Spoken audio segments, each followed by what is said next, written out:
Faly miarahaba antsika ankizy rehetra manerana nosy manaraka ny fandarana indray.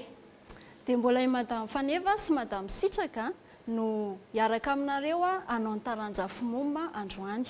Ie, inona vaovao madame Faneva?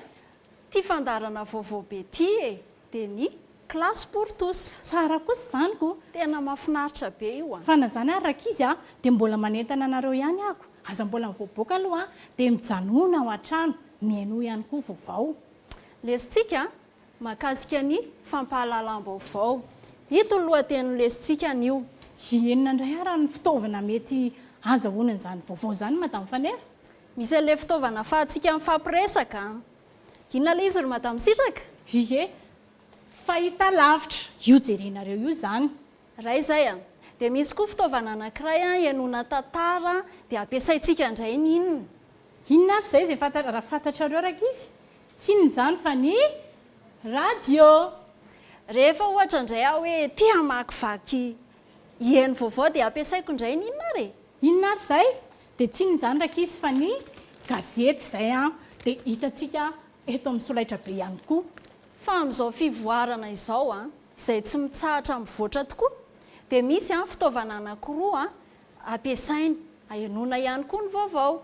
Dia inona indray izay ry madame Sitraka? Efa hainareo tsara izay fa nareo raha ny tena mahay mampiasa azy ireo ankizy dia tsy inona fa ny finday dia ao ihany koa ny solosaina ahafahantsika manao Facebook ozy izy nareo ahafahantsika ihany koa mampiasa ny tranokala. Azahoana vaovao daholo izany fa tena ilaina tokoa ny vaovao madame Faneva. Ie, fa arak'izay voatanisantsika izay dia ao ireo vaovao maneho an-tsary. Misy ihany koa ny vaovao an-tsoratra. Dia ao koa ny vaovao natao hihainoana fotsiny ihany. Ie, fa iza moa ny olona afaka manome an'ireny vaovao ireny? Iza hono raika izy manome vaovao Iza raha saintsika fantatrareo? valim madame Sitraka ihany Ie, misy mahay be mihitsy izany. Tsy izany fa ny miaraka mamaky tsika hoe mpanao gazety. Ahoana izany mpanao gazety izany? Ny mpanao gazety dia tsy olona anankiray fa dia maro tokoa izy ireo. Fitaovana hoentiny dia ohatra hoe micro tondra ihany koa izy caméra ahafahany mampita ny vaovao amintsika. Ahafahany mampita ny vaovao amintsika hono. Dia inona daholo ary ilay vaovao ampitany amintsika? Inona ary madame Sitraka? Atsangana ny tanana izay mahay.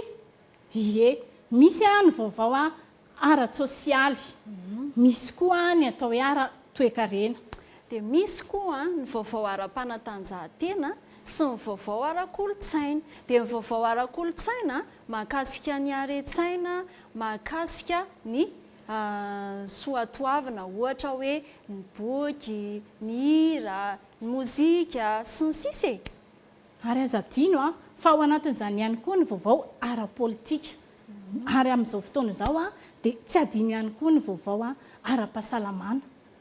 Fa hono madame Faneva tena ilaina izany ny fanarahantsika an'io vaovao io Tena marina izany. Tena ilaina tokoa ny fanarahantsika ny vaovao satria ahafantarantsika ny zava-misy eto amin'ny firenentsika na izay zavatra mbola hitranga na ny any ivelany ihany koa ary dia fantatritsika amin'ny alalan'ny vaovao. Ohatra tsy mahafantatra an'ity valanaretina coronavirus ity isika sy ny tokony atao amin'izany raha tsy nanaraka vaovao. Noho izany raika izy dia tena ilaina ny fampahalalam-baovao. Misy vokany ho an'ny olona tsirairay avy izany. Tena tsara ny vokatra azo amin'izay. Dia mba ilazao afaka milaza aminay vokatra tsara ve madame Sitraka? Ie, nareo ve mahita raika izy? Ia, vakina ty amin'ny solaitra be fa ireo daholo ny vokatra tsara azontsika amin'izany. Voalohany fahendrena. Ao ihany koa ny fivoarana ary mahazo fandrosoana isika. Ary amin'izao fihoboana izao dia manana tombony isika manaraka ny fahitalavitra amin'ny alalan'ity fandaharana ity. Fa misy koa raika izy ny vokatra ratsy dia ateraky ny tsao sy ny honohono. Fantatrinareo ve ny vokatra terak'izay ary? Dia io voasoratra eo amin'ny solaitra be io eo ny fikorontanan-tsaina sy ny fisaraham-bazana. Ireo dia miteraka fikorontanana eo amin'ny mpiarabelona. Nefa efa misy mihitsy ireo tompon'andraikitra tokony mampafantatra an'izany.